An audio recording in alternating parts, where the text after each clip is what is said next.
Ok, très bien. Merci à tous. Donc, on a commencé GoMyCode il y a 4 ans aujourd'hui. GoMyCode aujourd'hui, c'est une EdTech qui forme sur tout ce qui est nouvelles technologies. On a formé plus de 8000 étudiants. On est aujourd'hui une équipe de 70 personnes qui travaillent en full-time sur le projet. On est présent à Tunis, Alger, Casa, Lagos, Côte d'Ivoire, Abidjan, Cairo et Bahreïn. Donc, on a des équipes partout. Et, euh, et, euh, et aujourd'hui, on a à peu près 1000 étudiants actifs euh, qui participent au programme de GoMyCode. On propose des programmes de upskilling et reskilling sur tout ce qui est nouvelles technologies, sur tout ce qui est data science, développement web, intelligence artificielle, design, marketing digital. On a plus de 30 parcours d'apprentissage aujourd'hui. Et on a levé en tout dès la création à plus d'1 million de dollars avec un family office en Tunisie, un Avacid Fund avec Flatix Labs et un fonds d'investissement qui est basé à Dubaï qui est Wamda Capital et avec d'autres investisseurs. Et c'était très compliqué hein, pour lever ce montant parce que le challenge, c'était toujours de créer de l'attraction et de développer, de challenger l'équipe sur nos KPIs et nos chiffres. Et en parallèle, on a bootstrappé pour 2 ans. Donc, on génère de l'argent et on a investi dans la boîte. Et on a fait ça pendant 2 ans. Donc, on était toujours sur 1 mois, 2 mois de trésorerie.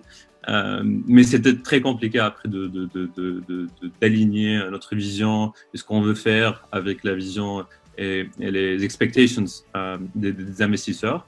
Mais voilà, c'est ça en fait. Mais bon, il y a plusieurs choses.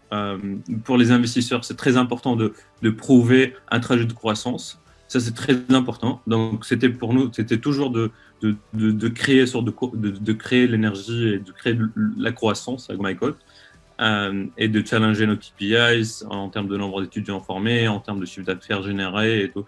Donc voilà. Deuxième point, c'était toujours de convaincre des investisseurs, par exemple, qui comme Wamda pour investir en Tunisie, et c'est très compliqué pour eux. Ils n'ont jamais investi, ils ne savent rien en fait sur le marché local, sur même les lois en Tunisie.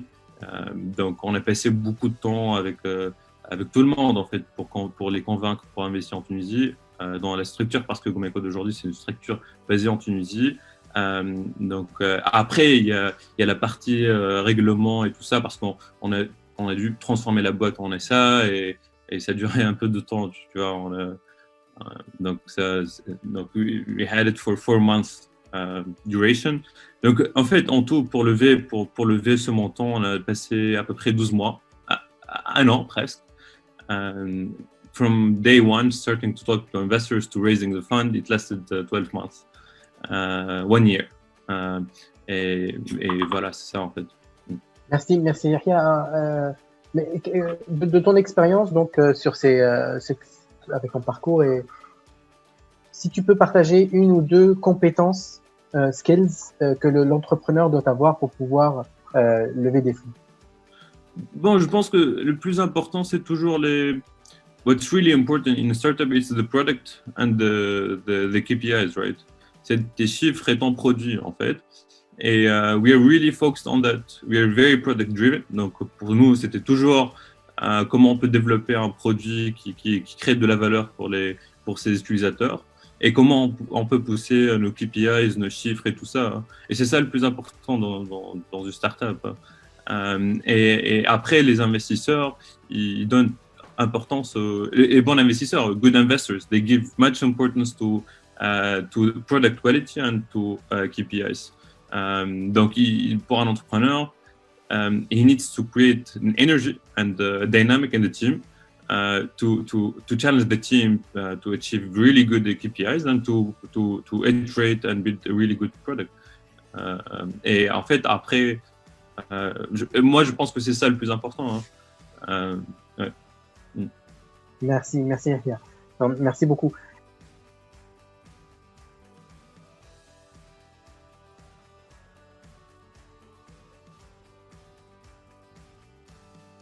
Je pense je pense que c'est important premièrement, trouver de mentors qui ont déjà levé de l'argent et de les challenger, de poser des questions sur leur expérience et tout ça.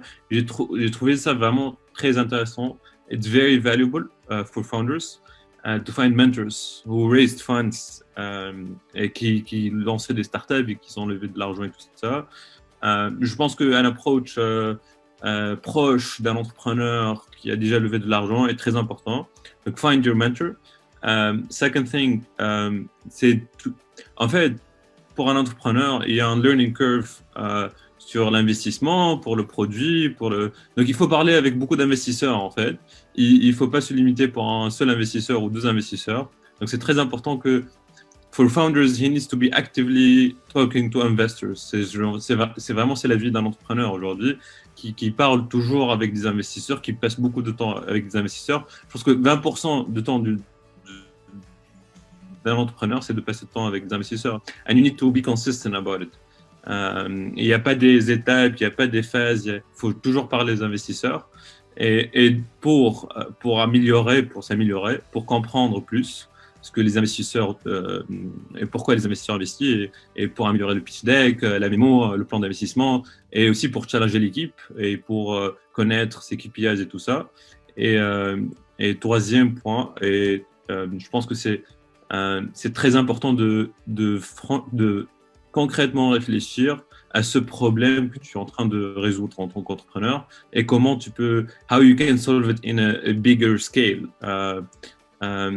Et tu vois, nous, on se limite un peu avec quelques targets, quelques chiffres. Donc, pour un entrepreneur, I think it's really important to think in a really important scale.